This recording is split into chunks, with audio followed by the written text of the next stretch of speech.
instruction, golf news, equipment, travel, interviews, course profiles, and more. Your weekly fix of all things golf is about to begin. It's the Flagstick Podcast with your hosts, Jeff Botter and Scott McLeod. All right, welcome to the Flagstick Podcast. I'm Jeff Botter. He's Scott McLeod. And we're here to talk some golf with you. The show this week is brought to you by GolfPEI. Golf Prince Edward Island is a premier Canadian golf destination boasting the most number of golf courses per capita in this great country of ours, with over 400 fairways closer than you can imagine, top-tiered accommodations, and exquisite culinary experiences. It is the best golf vacation you will ever book, so why don't you book it? golfpei.ca. Make sure you're following us across all of our social media networks, Instagram, X, TikTok, and Facebook. Please subscribe to us on Spotify, Audible, Amazon Music, and Apple Podcasts. And we really do encourage you to subscribe to our YouTube channel. Like us and click that notification bell. Make sure that you never miss a single episode of anything that we put up there, for that matter. Well, yes, now that we've got some level of our audio issues hopefully squared away, I still audio in my headphones sucks right now, but as long as it doesn't suck to everybody listening, then it doesn't really matter. I guess we'll find out. I can deal with it.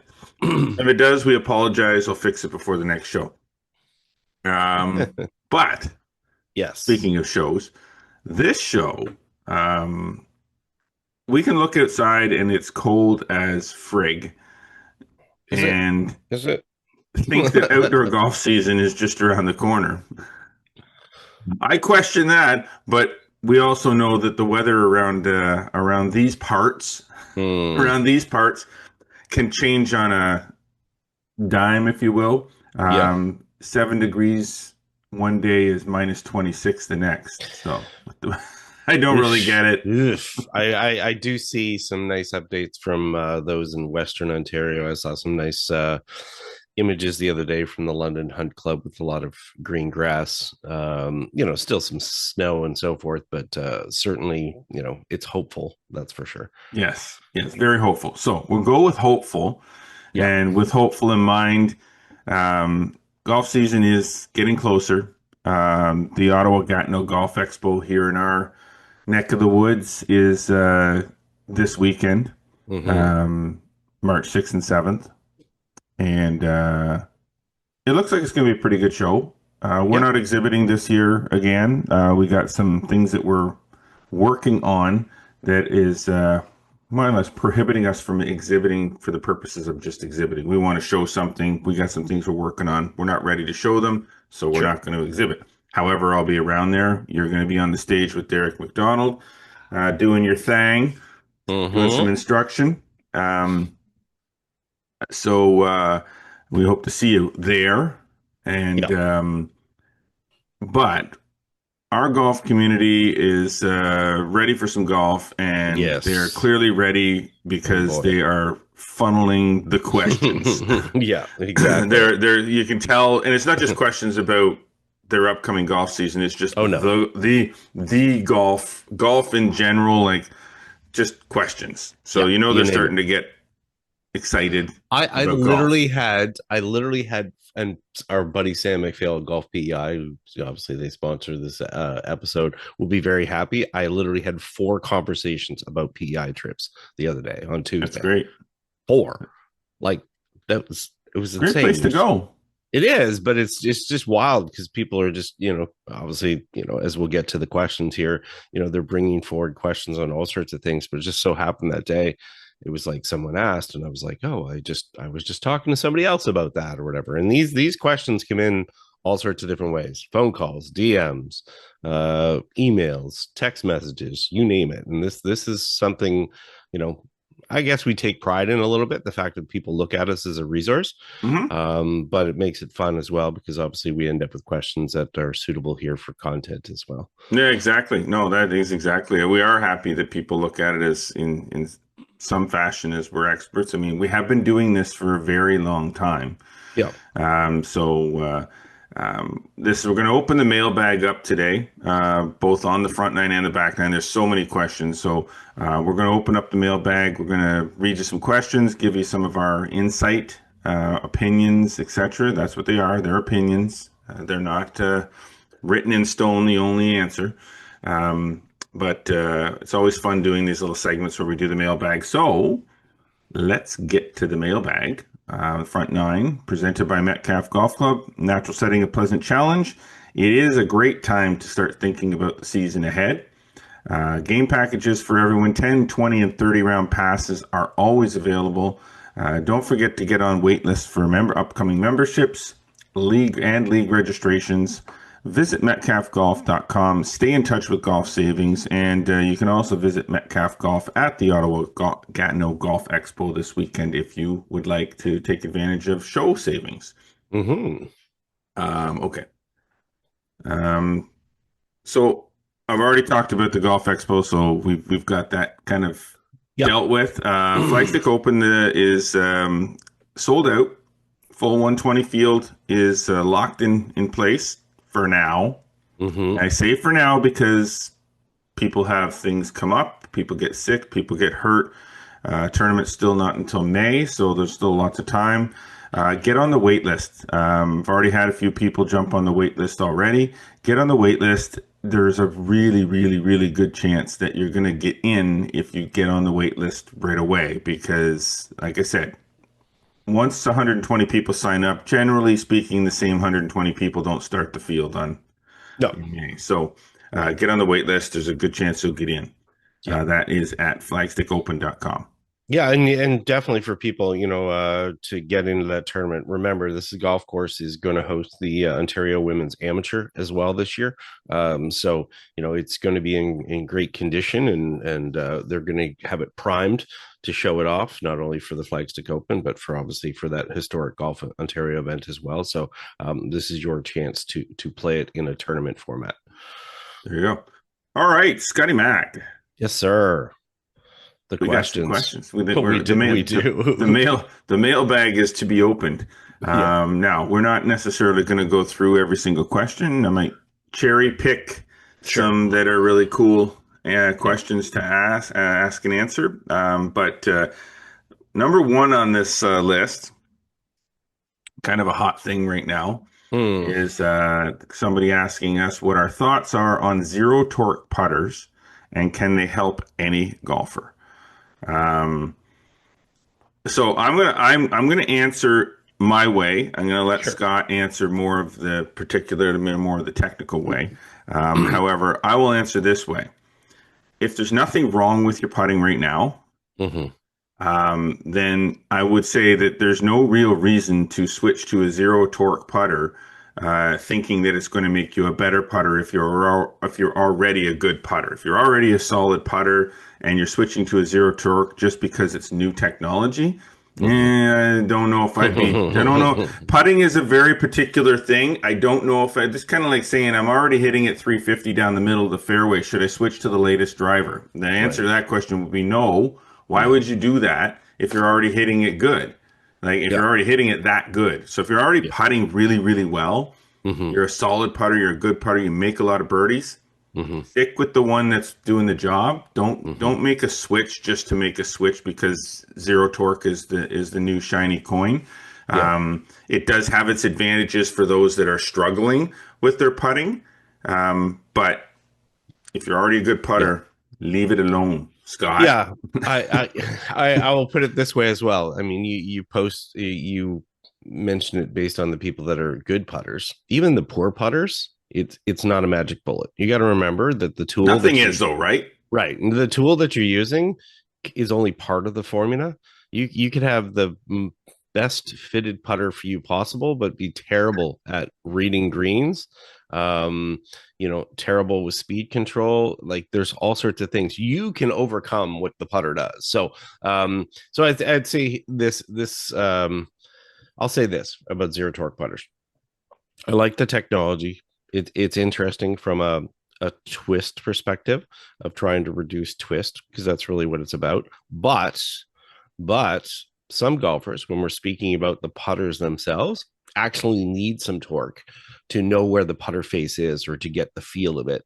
If they can't, if they don't know where the face is pointed at address or where it's pointed during the stroke itself, because they don't have any torque for feedback, then it might not be helpful. So I know that's a wishy-washy answer for a lot of people because they're hoping it's going to be yes or no. You have to test it out. You have to try it. You have to work with a fitter, get a feel. Can it help any golfer? Yes. Can it hurt any golfer? Yes. Yeah. I mean, that's a really good answer because, I think sometimes people they see the new shiny toy that everybody's talking about and the hype surrounding it and think that this is going to make all my putting woes go away. Right. And zero torque putters, there's a learning curve to using them because they can feel a little bit heavier. For some people, if you're handsy as it is, if you're really handsy with, when you're putting, I'm not sure zero torque putter is going to stabilize the face that much for you if you're already flipping your wrists and stuff around as it is. So you're creating your own torque. Exactly. And, you're adding torque to the torque, and the zero torque's taking the torque out of the torque, but your hands are still torquing. You're in a whole lot of trouble. All right. Exactly. With that Dr. Seuss moment, let's switch questions here. At this stage of his career, what constitutes a win for Sir Tiger Woods? Is just making the cut at the Masters enough to keep the hype alive? Well, I don't know what hype you're talking about. If you're talking about the hype about him winning 18 majors, that hype's dead.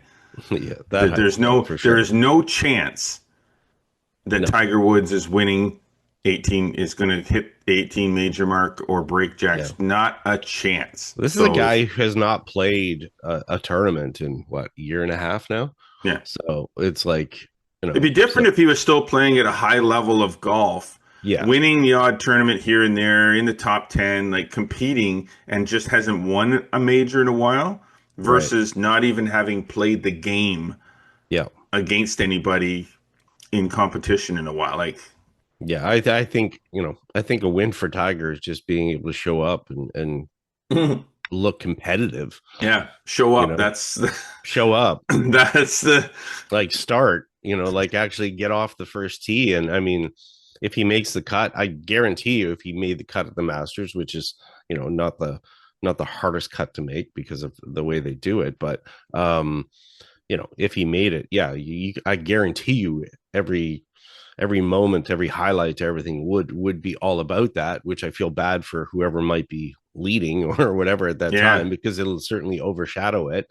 But as far as keeping the hype alive, look, if Tiger limps into Augusta National, plays, makes the cut, I know everybody will be going nuts with speculation or whatever about, what's to come for him, but I don't know. It's like the hype. I don't think there's enough there unless Tiger does something really amazing.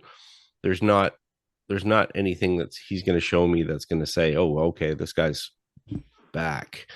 Yeah, no, it's like it's almost ceremonial at this point, unless he can somehow go in there and start posting, scores with a 6 in front of it, and who knows. But I mean, it's always possible. But sure, I mean, there's a big difference between when Jack won the Masters, when he was into his late ages. Yeah, that's 40 years ago now. Think about that. Just to think about that, that's different. Jack was not injured. Jack was not taking years off at a time. Jack was still playing golf, and he just did something on a golf course that he knew how to play better than everybody else at an age that. Really, golf age, is it really that big a deal?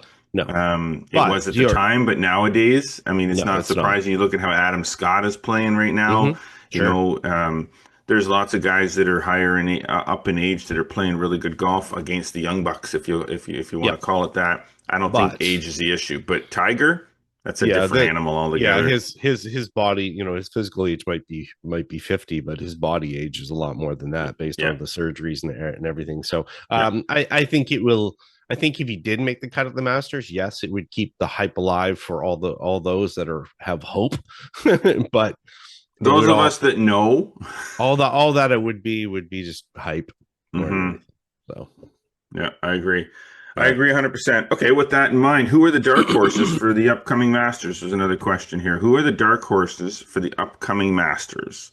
I mean, define dark horse first off, because I mean, you named a player there that you know, the way he's playing right now, Adam Scott.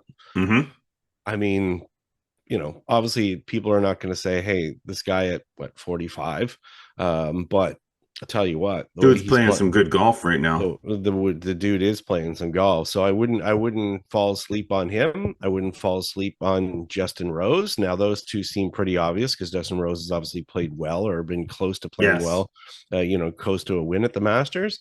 Hard for rookies at this event.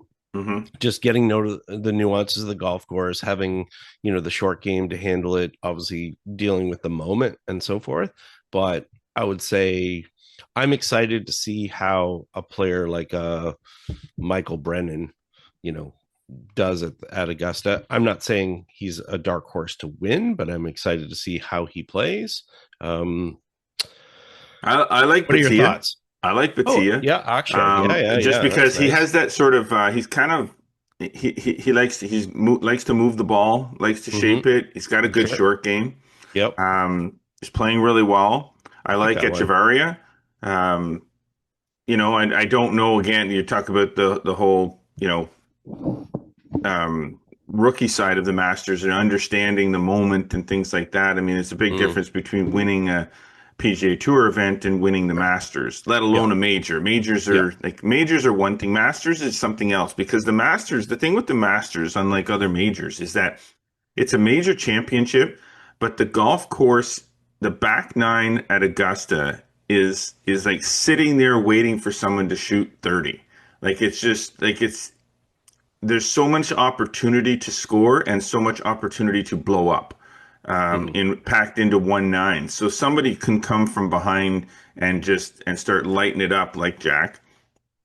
And someone can cack pretty easily too. So there's a thing with the, you know, keeping your wits about you when you're playing at Augusta National and holding it together, especially on the back nine, and then having that veteran or that knowledgeable presence kind of coming from behind, knowing the golf course and taking advantage of those things, while the young rookie is, you know, spitting up all over themselves coming down the back nine. I'll throw one more name out there, Chris Goddard.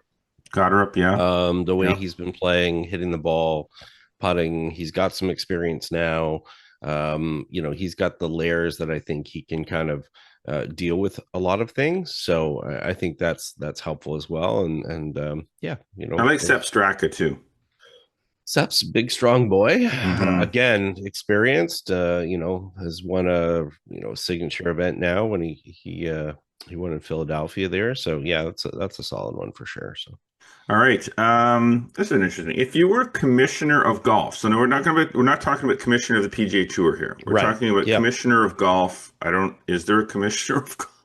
No, okay. There's not a. But if you were quote commissioner of golf for one day, what is the first rule change you would make to make the game more fun? Oh, you want me to handle that one first, or you want? Oh yeah, no, you can tackle. You can throw one. I have 2 or 3 ideas in my head here that I think are reasonable, but you go ahead and tackle this one I first. would, because the way a lot of the golf courses are kind of changing what they're doing off the tee now. I see a lot more golf courses using laterals and stuff down the fairways. I would say maybe change the stroke and distance to just the distance. So in other words, if the player hits it out of bounds, they, instead of hitting 3 off the tee, they're just hitting 2 off the tee. Maybe, and again, I'm not saying this is great for the competitive golfer or so forth as far as to punish. I mean, it's all in the context of here. What rule would you change to make the game more fun? Yeah, I would probably go with, I mean, that would be one. Again, and this is hard because you got to go through all the different scenarios that you would be in.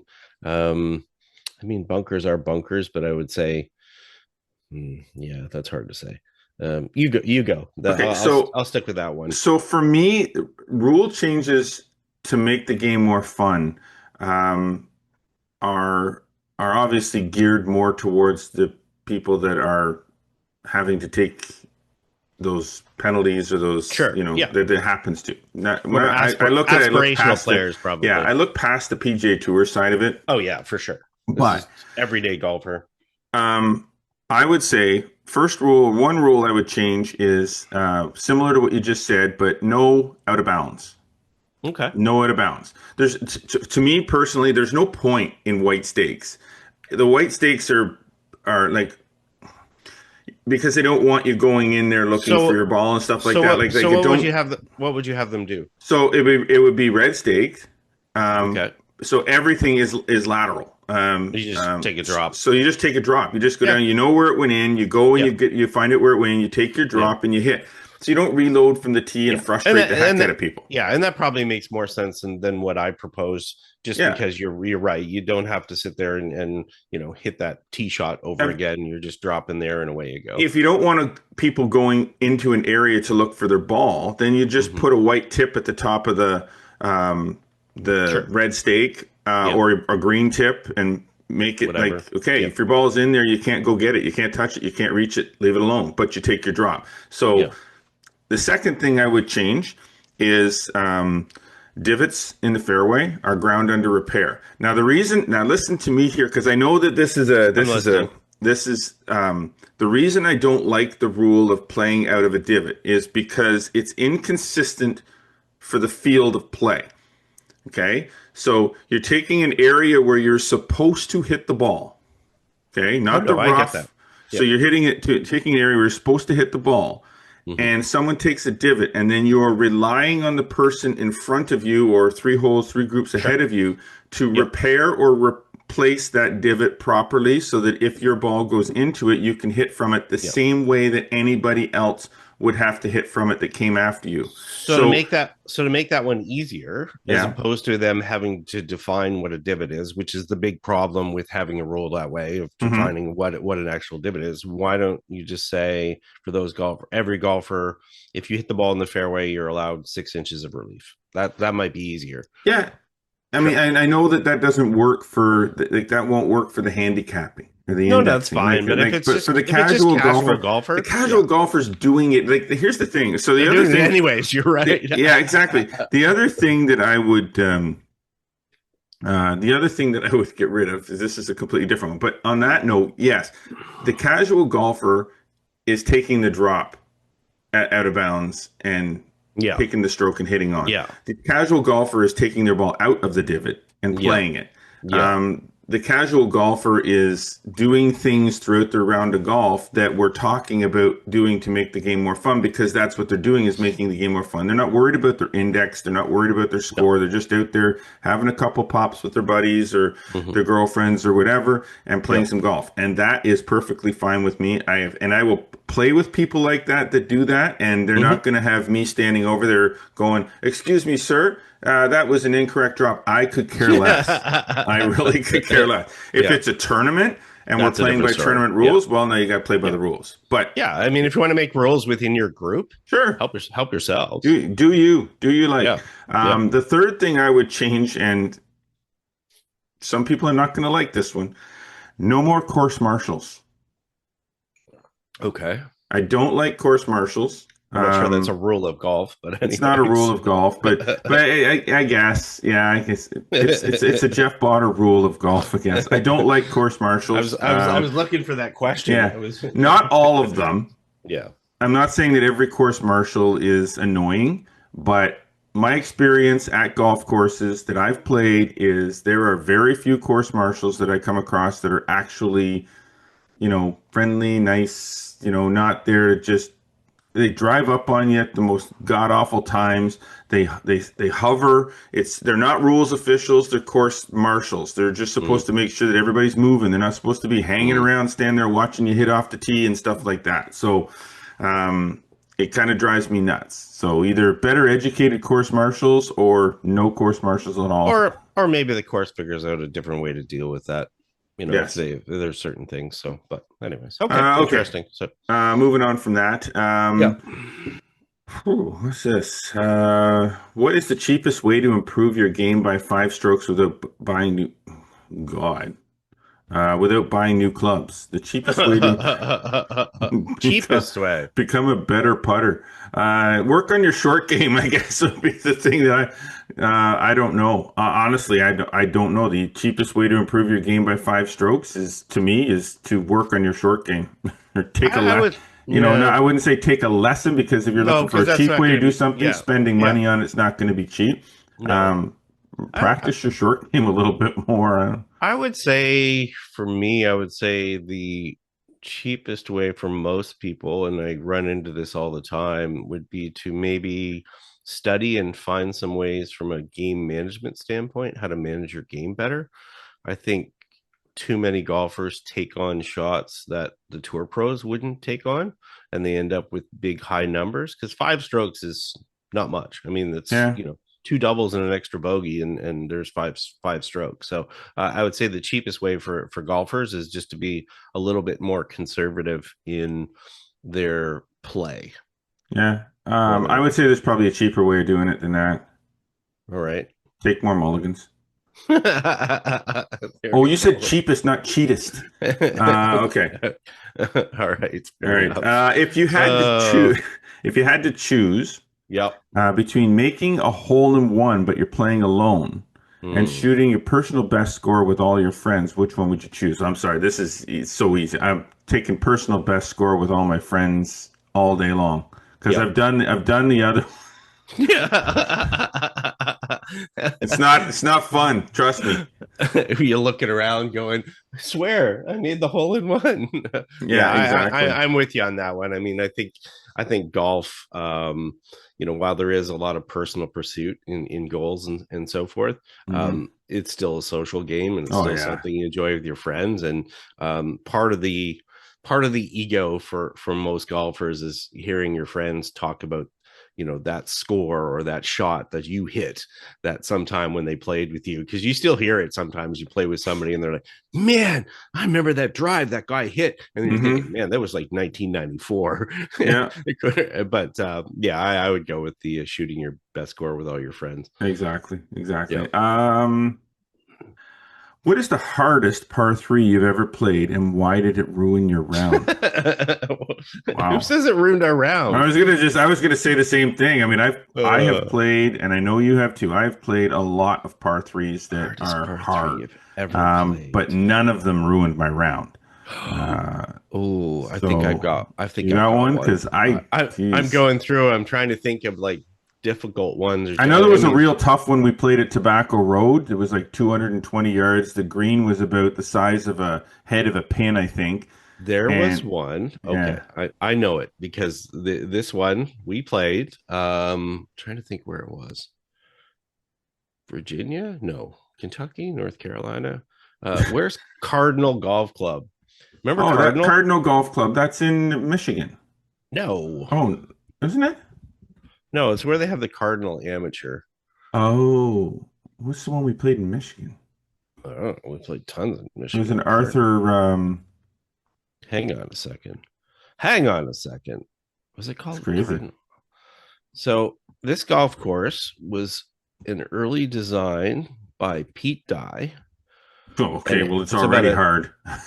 240-yard par three. It was Cardinal Amateur. It was North Carolina. We played. Yeah, Okay. it's near Greensboro, and I remember there's a plaque there, and Pete Dye said it's the hardest par three he ever designed, and it was like 200 and yeah, like 230, 240.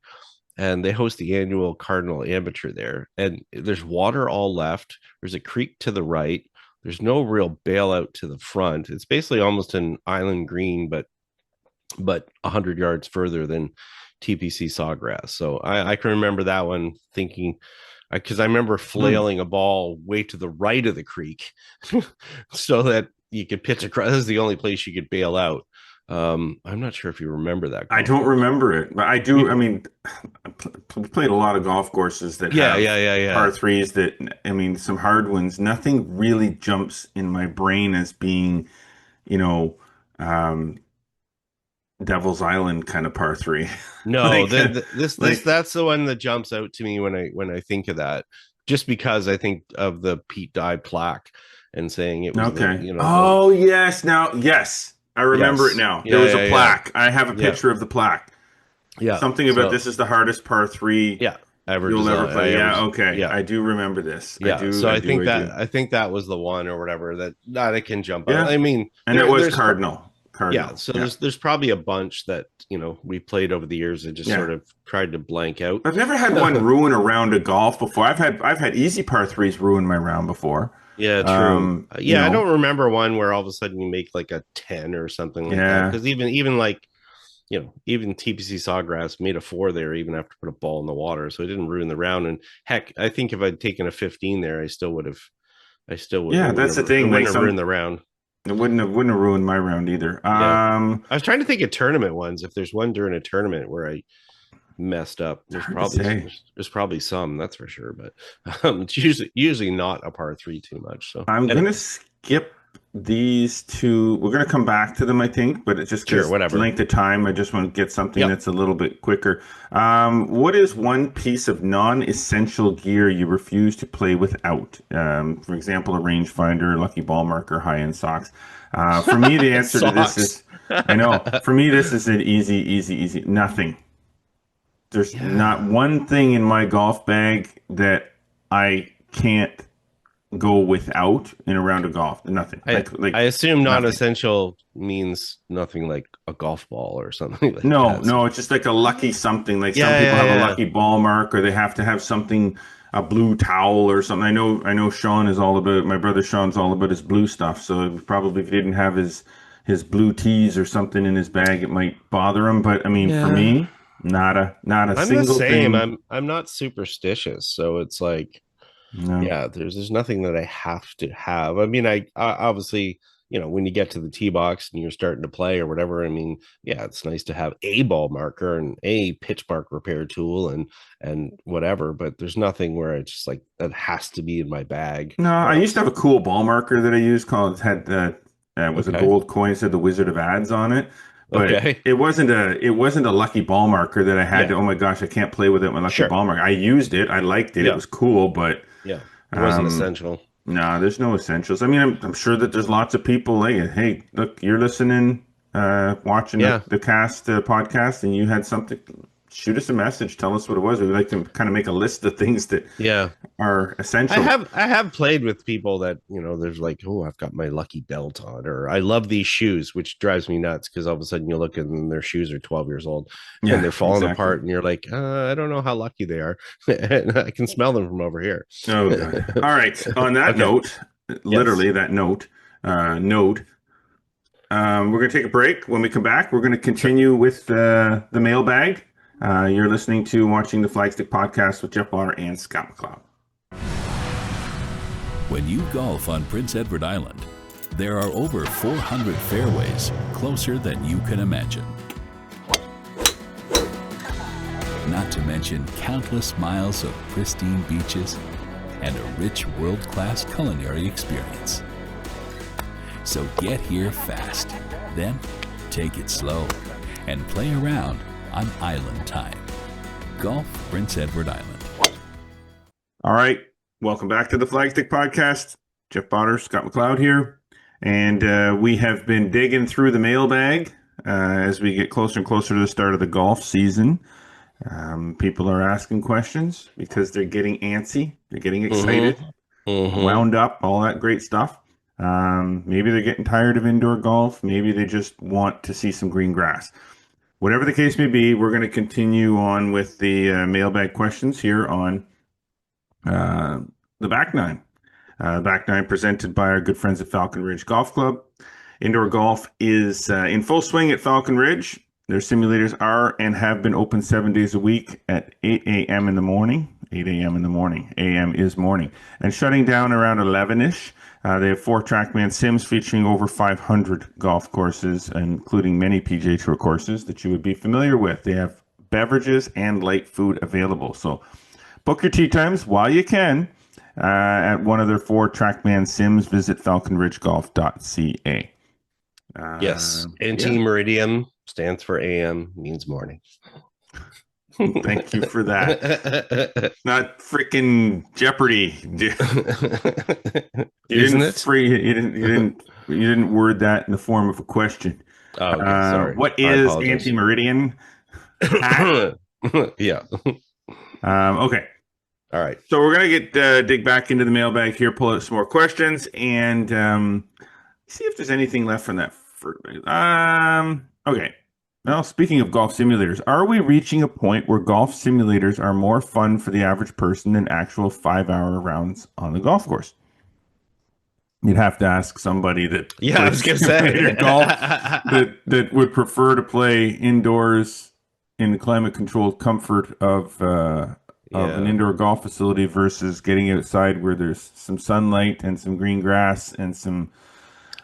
I don't know. I don't think so. Yeah. I think I think the answer to that question might come if you start to see indoor golf simulator places staying open year round and being busy. Because I know a lot of them do stay open year round. The ones that are specifically like Falcon Ridge has indoor sims, but they shut them down when the course opens. Yeah. Celtic Golf Center, they have it year round, though I think that's sporadic during the summer. They close down in the summer. Okay. Well, so technically for regular play, yeah. Well, that's what I'm saying. So there is some indoory stuff happening. There's fittings and things like that. Maybe some lessons, but until I think people are booking tee times year round and playing indoor golf year round, I don't think that we've reached a point where one's going to supersede the other. Not yet, anyway. I think we might be a ways off from that, but yeah, I think every person's going to really. Yeah, every person would have to answer this for themselves more than anything. If you look over in urban environments in Asia where more indoor rounds are played than outdoor rounds because of access to golf courses. Yeah, that's that's what I'm saying. That's a different situation. Whereas, what we see in most places is that, people are playing indoor golf to keep themselves busy and entertained until the outdoor season comes, because I still think people love the outdoors, the fresh air, the walk outside with friends. Like there's other components to it that are not there in the indoor portion of it. This person phrasing it with the actual 5-hour round of golf, that's a whole other topic. I think there's actually a question relative to that, but there might be two questions in one there. yeah. But I would say as far as the average person, that person's going to have to answer that to themselves or for themselves, because they're going to say, hey, I like this better than whatever. But I think you and I are in the same boat. That outdoor, there's not really a lot of substitute for that. No. Mini drivers are everywhere in 2026. Are they legitimate replacements for the 3-wood or a crutch for people who can't hit a 460cc? Well, first of all, how can you not hit a 460cc head? But, I get it. Maybe it's a little too big and looking for you, and you'd rather. I think it's more of those. Yeah, I think it's. Yeah, I would say it's probably more the previous part of that question. Yeah, it's a loft thing. It's not really a head size thing, really. I think, but for most people, a lot of people that are trying to hit a 3-wood off the tee, I think, the mini driver, because it has a larger head, it makes that easier if they're going to do that off the tee. There's definitely more forgiveness there. There's definitely less twist and so forth. But yeah, I don't look at this as a crutch for people can't hit 460 cc's. I would frame this more around the 3-wood and the use for the 3-wood, and whether they use that off the deck or they use that off the tee. It definitely has more loft, a little bit more spin, a little bit more stability that way.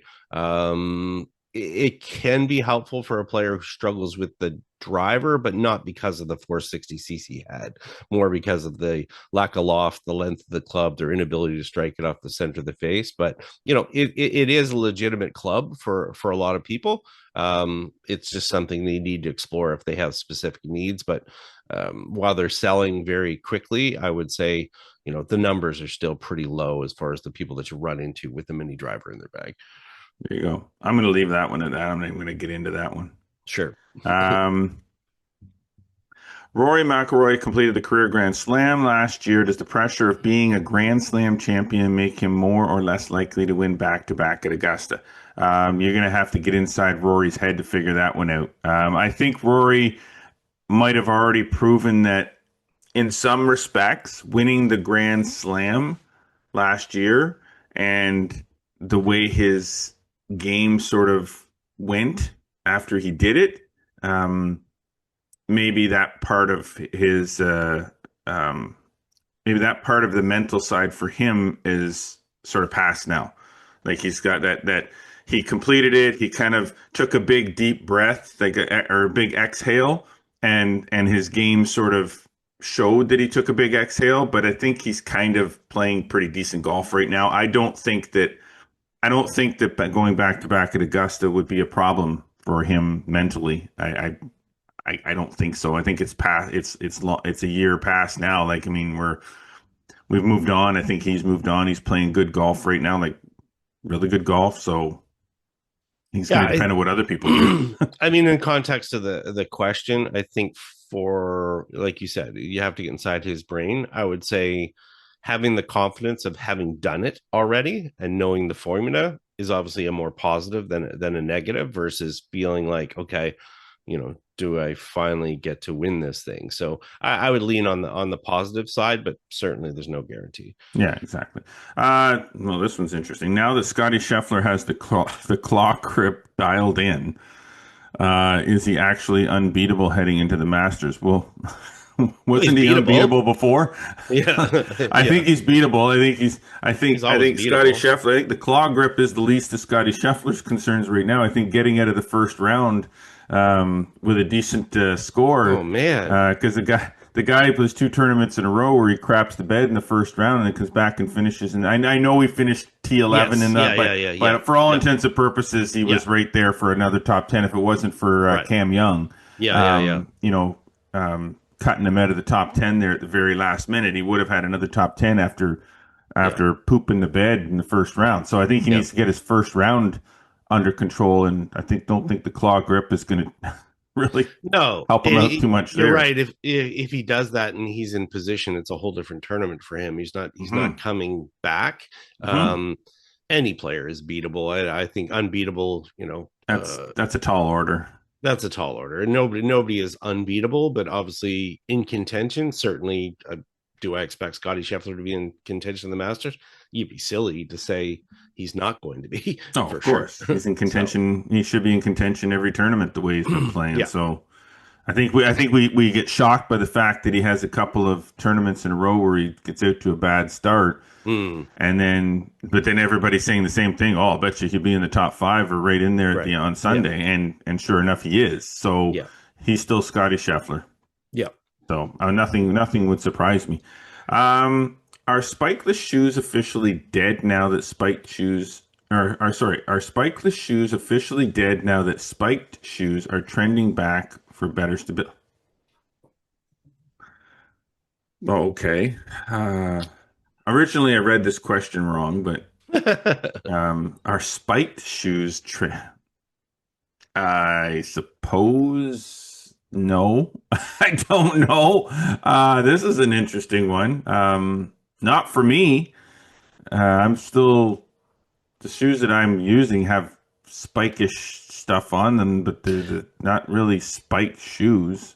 No, spikeless. I mean, we're not talking about metal spikes here. We're talking about plastic spikes versus spikeless shoes, which are more of a flat bottom type thing or whatever. But, obviously spikeless shoes became a trend for a little bit. Now you're seeing a lot more models being introduced with some sort of, plastic type spikes or whatever.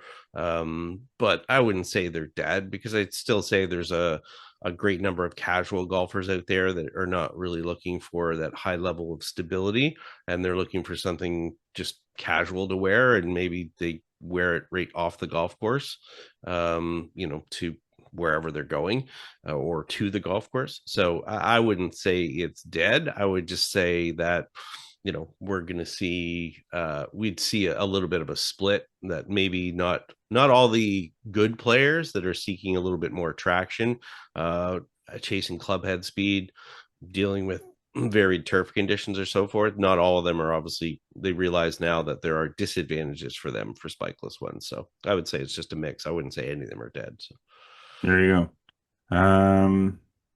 All right. Let me see here. Let me see. Well, that's a good one. If a live player wins the Masters in April, should they be allowed to wear their team's fireballs or smash golf club gear in Butler Cabin? well, it's not a PGA Tour event, so people have to realize the PGA Tour does not own the Masters. The Masters is run independently. So, but that would be an Augusta National rule. That'd be a Masters rule. So the Masters would decide whether they're allowed to do that or not. I mean, are they? Are they allowed to right now? I don't know the answers. Are they allowed to wear their fireballs and smash stuff in the tournament? Sure. Yeah, 100%. So I don't know why they wouldn't allow. I mean, I don't know that Augusta National has a problem with live golf. So exactly. You know what I mean? Because if they did, they wouldn't let them play in the tournament. Right. Yeah. So I see no reason why not. I mean, do I like it? I don't really care. Honestly, I mean, if I don't like Titleist, do I say that they shouldn't wear Titleist stuff in Butler Cabin or FootJoy or Pure Golf or whatever golf? Like, I mean. I think it's a non question. So well, someone asked it. Well, sorry, it's a question, but it's a non question in my opinion. Let's see here. Let's see. Should the PGA Tour signature events be cut back to allow more Cinderella stories from the Corn Ferry Tour graduates? So in other words, do less signature series events and more. And have those as regular tour events to allow more Corn Ferry Tour graduates to play? Because I think the signature events are smaller fields. Yeah. And they have a bunch of those. So the lower guys on the don't get in. They don't get in. And then so the thing is now we've got so many of these signature events, especially we just had a couple that are back to back, that all of a sudden guys are sitting on the periphery, even though they've earned cards. For me personally, I was never a huge fan of the signature events. Neither was I. I like the majors the way they're majors. The Players Championship is great. You know, the tour trying to elevate the purpose, obviously, or elevate the purses. We know why they did it. And, in response to keeping guys there and getting them not to chase, live money. But I think with already the tour cutting back to, top 100, you can't all of a sudden every week be saying, hey, you're a member of the tour, but hey, there are 20 guys or 25 guys, you don't play this week. I think it's just, I think there's some backlash on that. And I think they will go away more. And because I think part of the other side of it too, is that I don't know if they're fully feasible from a cost perspective for sponsors. Now the tour is starting to own more and more tour events themselves, but it's harder and harder to get sponsors for events and stuff like that. And realistically, look what we've seen in the last little while. Look at the players that we've seen coming up in the last few weeks, whether it be a Bridgman or a Goddard or whatever. We want a continuation. Yes, we love our stars, but there has to be new stars. But I guess that's the thing. It's like we love our stars, but the PGA Tour golf, and you can kind of.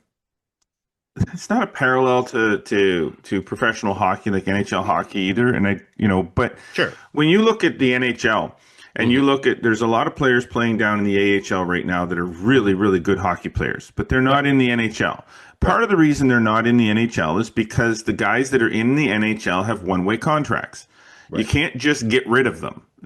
So even if a player down there is better than a veteran player in the NHL, they can't get rid of the veteran without buying out their contract, and that by their collective bargaining agreement prevents them from doing that to too many players per year, and so on and so forth. So there's rules in place that keep the stars or the names up in the NHL and keep the rookies that are waiting for their opportunity down in the AHL. And the same thing, I think, holds true with the PGA Tour when you look at the signature tour events versus regular events, is those events keep the ones that are coming up from playing in those events until they get to a certain level where they're qualify for that. But it's harder to qualify for those when you're not playing. So Right.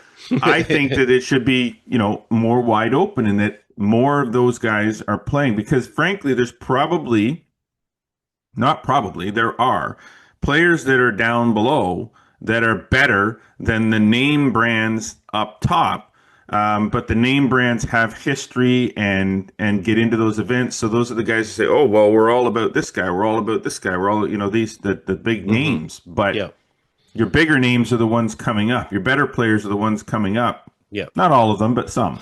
No, and you're right. The PGA Tour, is obviously trying to protect the star system a little bit because they are the names that the general fan and the sponsors want to see. Draw the bucks, right? Right, to draw the bucks. But on the other side of it is that those top players are not going to be there forever, and you need other players to come along. So yes, they can earn their way up, but if there's more opportunities to play, like as you said, if they can't play, they can't earn their way up. So I would say a few less signature events would be fine. Well, and interestingly enough, this is where an organization potentially like Live Golf can continue to build themselves. Is they'll go to these guys that aren't getting into these events and making the big money and say, "Hey, look, we'll give you X millions to come and play on team whatever and Live Golf."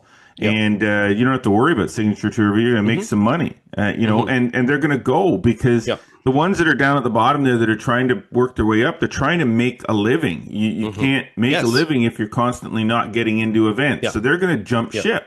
And the ones that are already up there, some of those guys, look at yes, Patrick Reed's a decent golfer. He comes back to PGA. He'll be okay. Koepka, same thing. But some of those bigger names like the Mickelsons and some of those guys, they can stay and live. They're not they're frankly not good enough to be at the highest levels on the PGA Tour anymore anyway. So kind of you want to not push the veterans out, but let the veterans go do what the veterans want to do, and they're just biding their time until they get onto the Champions Tour. So, well, I think there's a good example here as well when you think of it for the players from the bottom end of it. I know a player specifically. I'm not going to mention his name, but people can maybe figure it out. But there was a player that I talked to early in the year who has been trying to get through onto the PGA Tour for quite some time, played his way onto the Live Tour through the promotions event this year, and took a little bit of heat from a few people or whatever, but he's like, hey, in the end, this is my job, and if there's not 100%.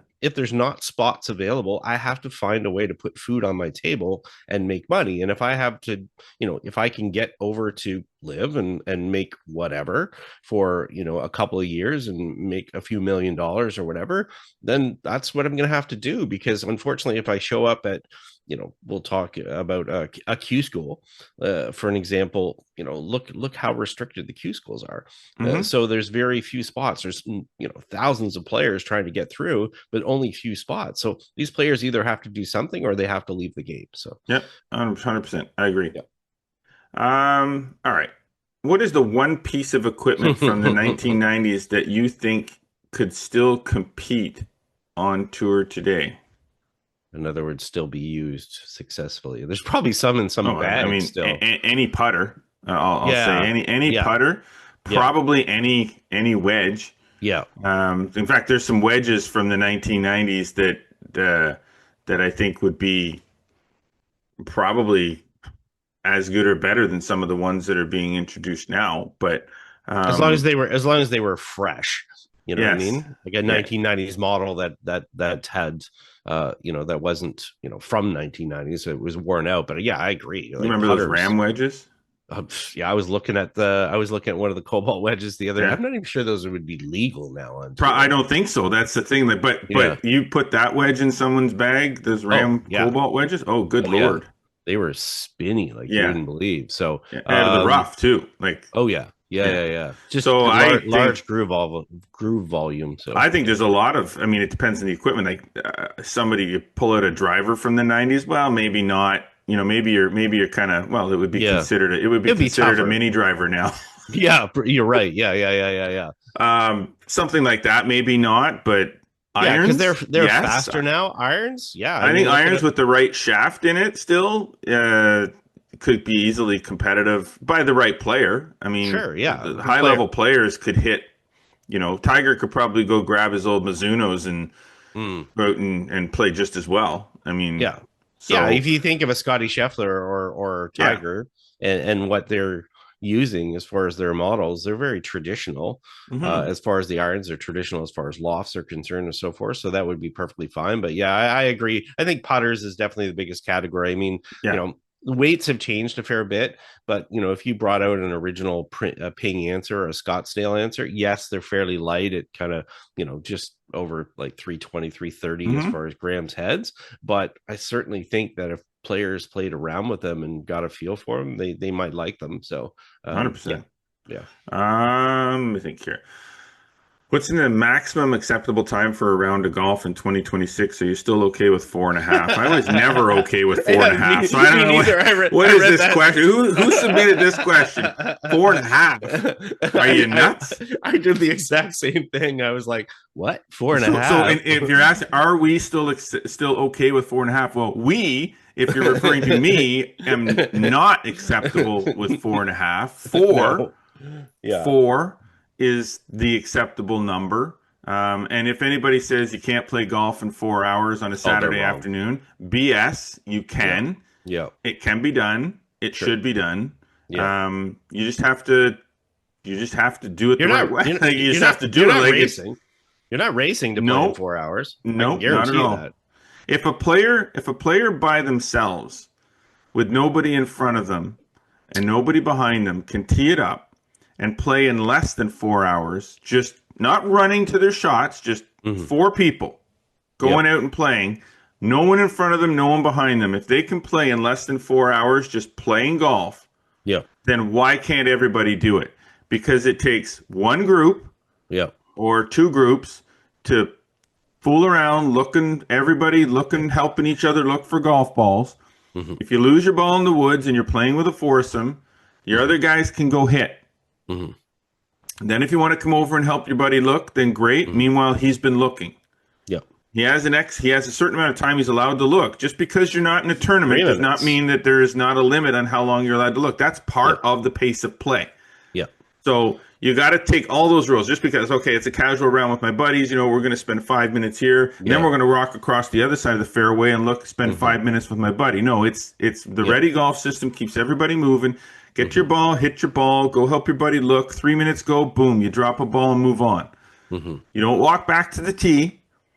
You've already hit a provisional, or you're taking 1 club length and 2 club lengths away and take your drop. So I think there's two points I'd like to say within that. I know, my own golf course that I play the most, we're like 340, I think, for a round. I mean, we average just over 4 hours for our tournament rounds at our events that we run. I would say, though, golf courses need to be better, and golf in general needs to be better about educating people about how to play and pace to play at. We can't get mad at people taking 6 hours if they've never been educated, because they don't know. They don't know.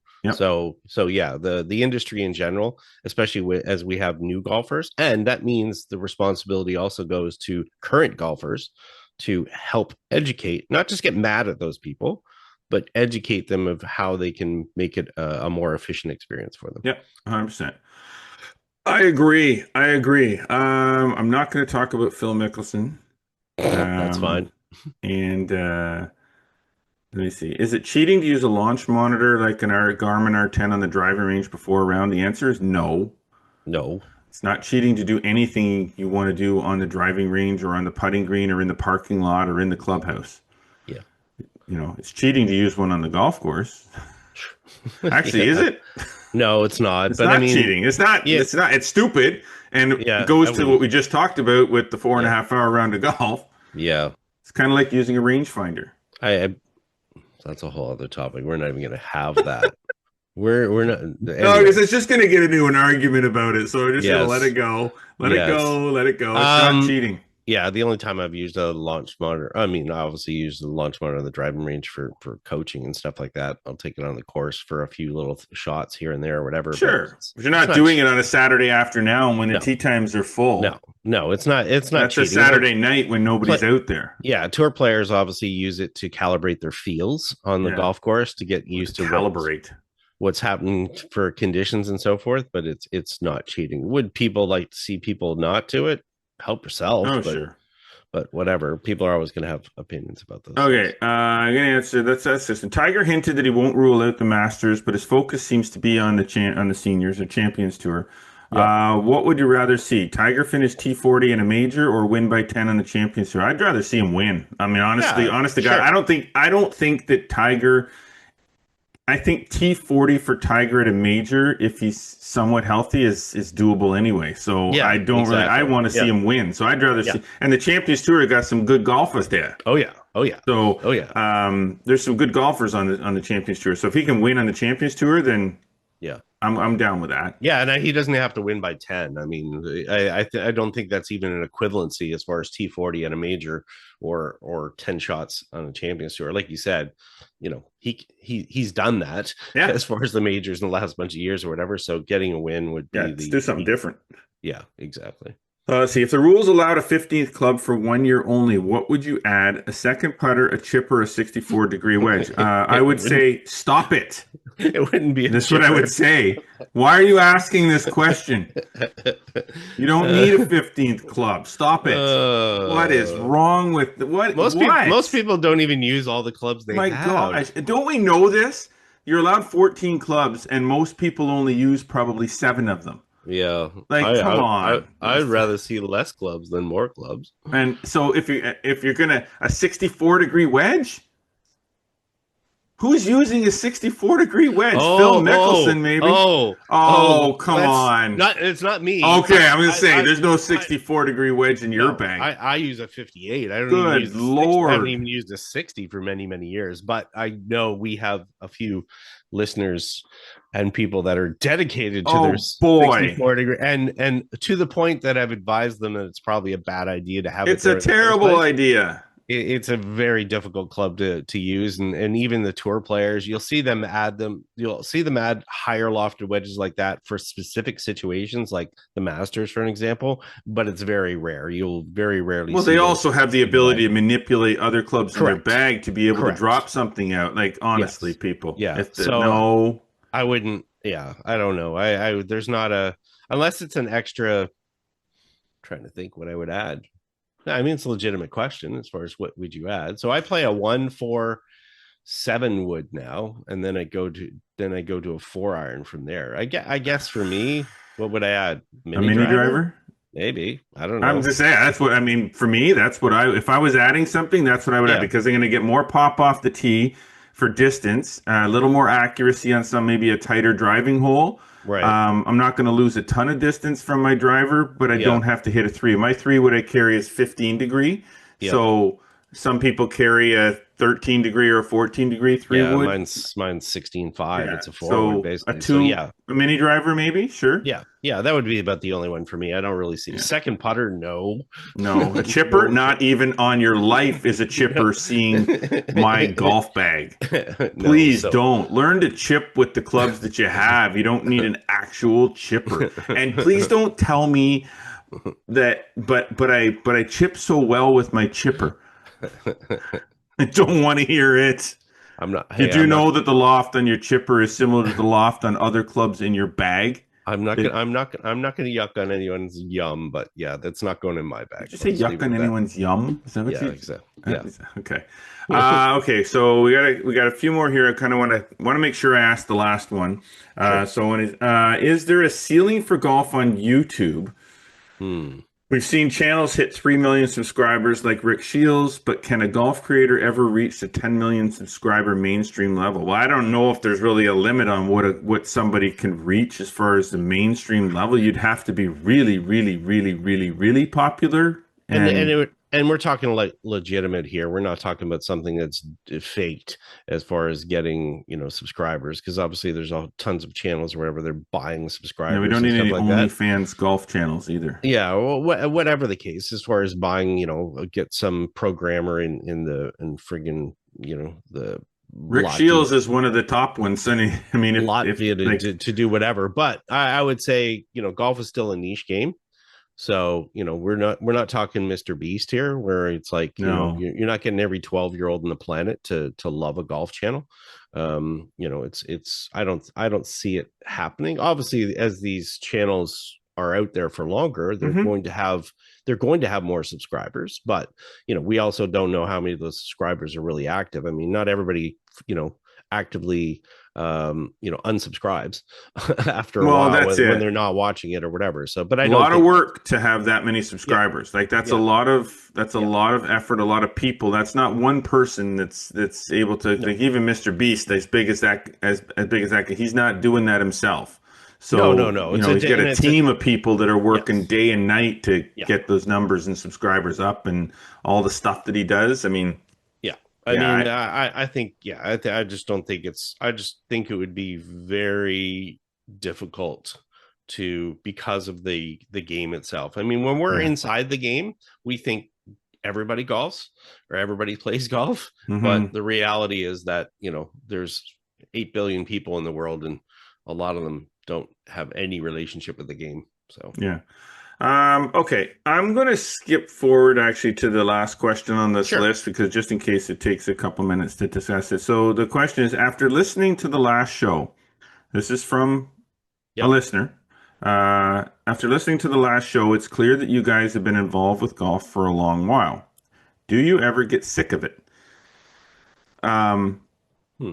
So, yes, 30 years for the magazine. Scott's been involved in it beyond that. I started in the industry well before the magazine as well. But the answer to that question is yes, there was a time. And I would say that it was kind of, for me, it was sort of a little bit of pre-COVID and then through COVID and then coming out of COVID, I really had gotten to the point where I really wasn't having a lot of fun doing this. I enjoyed it still, but some of the passion for it was kind of kicked out of my kicked me in the gut. I didn't, without the print version of the magazine, which was kind of what I created, not being able to do it, not being able to be out there the same way, not like it just something, it kind of took a piece of me away. And I kind of lost some interest in, and then of course it got really, really, really busy all the time. It was really hard to get out to do sort of just the way I like to golf. I just kind of, wasn't all that interested. Like, I didn't really care if I played. And that bothered me a lot. Like, that bothered me a lot that I was kind of losing that passion for it. But the last couple of years, I've started to get that passion, that sort of fire back for golf and for the magazine. And now going into this year with the 30th anniversary of the magazine, I've kind of got, it just something feels really right about the season for me. Something feels really good. I'm more excited about golf and I want to play. I want to be involved and I want to be around it more. So yeah, there was a time when I got sick of it. But I'm not. No, good question here. As Jeff said, I got my first job in golf when I was 14, and I'm now 56. So that's 40 plus years. I've been working full time in golf since 20. I guess I'd worked in multiple jobs or whatever, but really full time in golf since 21. So 45 years.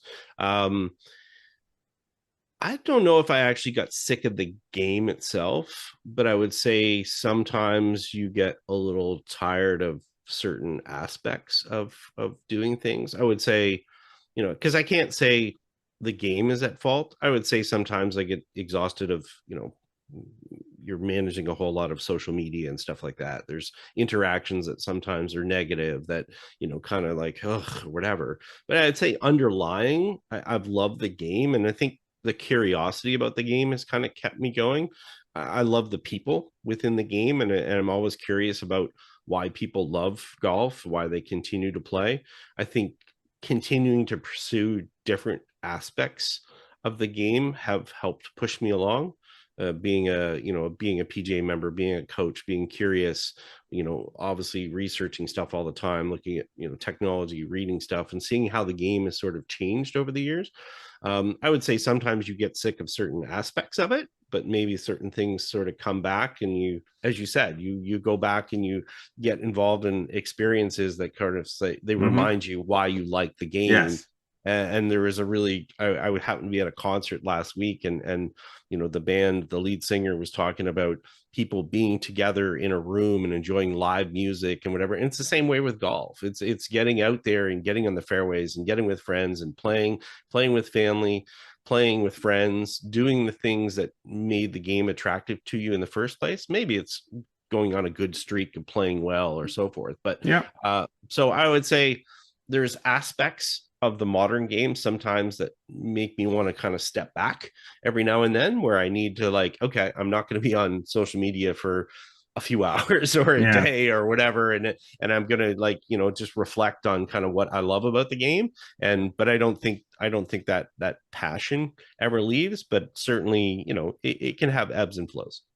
Yeah, I think for me, we got to get out of here soon. But I think for me too, my son Brandon is his passion and his interest in golf, not necessarily just playing or following in the footsteps of the magazine, but his passion. He's into golf course architecture and golf course maintenance and turf grass and things like that. I think his passion for that has kind of, I'm seeing that, and it's kind of fueling me a little bit, and I get to play golf with him, and he beats me a lot. But it's kind of that sort of side of it has kind of been part of that push to renew my passion for it. So there you go. Great questions, everybody. There's lots left on the table there, but we got to go.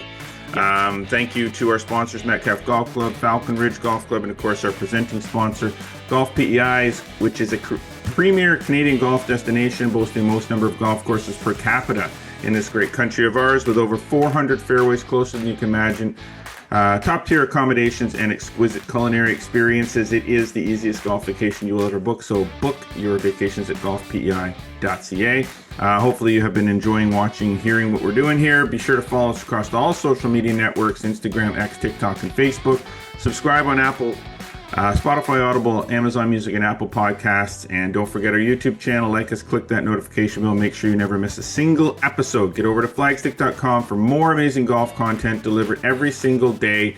And be sure to subscribe to the Flagstick Digest newsletter. As always, we appreciate you tuning in. Until next week, I'm Jeff Potter. I'm Scott McLeod. Always remember, go for the stick.